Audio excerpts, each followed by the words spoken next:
Trigonometry table से। ठीक है, सवाल देखो कैसे पूछेगा। जैसे मैंने बोला कि sin 30 प्लस cos 45 बटे में tan 60, इसकी वैल्यू निकालो कितनी होगी।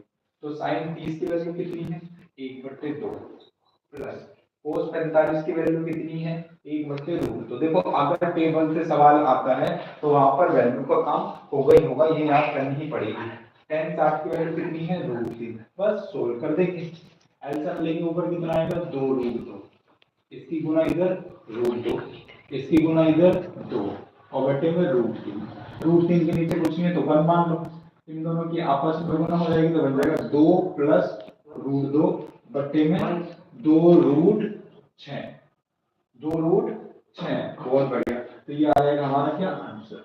ऐसे टेबल की वैल्यू का सवाल आएगा। ठीक है, तीसरे नंबर के सवाल जो बढ़ रहे हैं कि तीसरा टाइप क्या सवाल हो सकता है ना, तीसरा टाइप सवाल का क्या हो सकता है ट्रिग्नोमेट्री के अंदर। इसको मैं रफ कर रहा हूँ। पहला सवाल बोला रेशो से, तो जब रेशो से सवाल आएगा आपको ट्रिग्नोमेट्री रेशो याद रखने हैं। और जो हमने tan थीटा का फॉर्मूला बताया कि tan थीटा बराबर होता है sin थीटा बटे cos थीटा, और cos थीटा बराबर इसका उल्टा cos थीटा बटे में sin थीटा।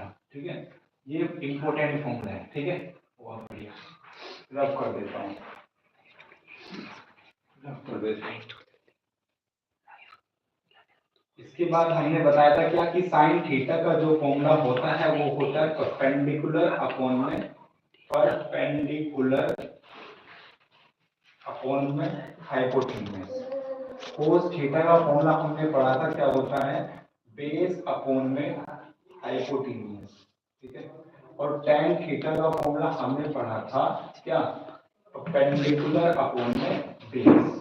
ये 3 फॉर्मूले और पढ़े थे, इसके साथ साथ 3 फॉर्मूले और पढ़े थे। कौन से, ये वाले तो मैं लिख रहा हूँ यहाँ पर। क्या पढ़ा था कि sec थीटा का फॉर्मूला पढ़ा था बेस हाइपोटेन्यूज अपॉन में बेस। कोसेक थीटा का फॉर्मूला पढ़ा था हाइपोटेन्यूज अपॉन में परपेंडिकुलर।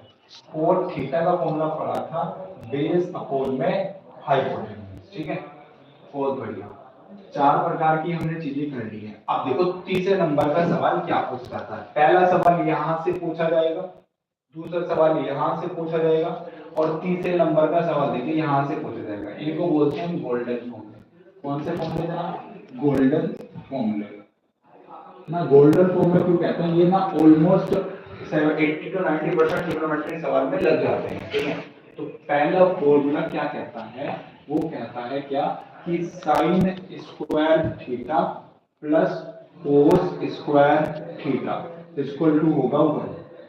ठीक है, अगर यहाँ से मुझे कहीं वैल्यू की जरूरत है कि 1 माइनस cos स्क्वायर थीटा की वैल्यू क्या होगी, तो आंसर आएगा sin स्क्वायर थीटा।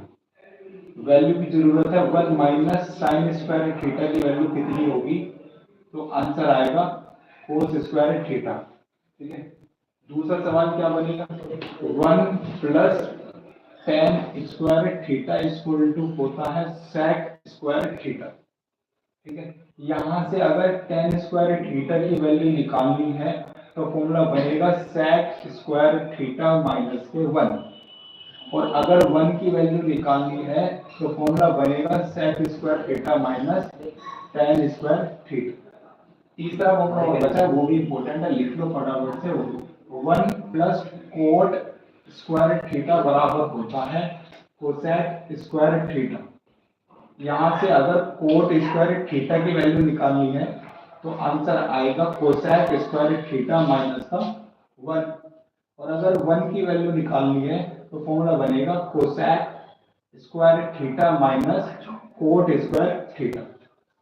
अब समझो, मेरी बात ध्यान से समझो कि 1 की value sin square theta plus cos square theta के बराबर होती है, और 1 की value sec square theta plus tan square theta के बराबर होती है, और 1 की value cosec square theta plus cot square theta. मतलब जैसी सिचुएशन होगी वैसा हम फॉर्मूला लगा लेंगे। हम 1 को ये लिख लेंगे और इसको ये लिख लेंगे।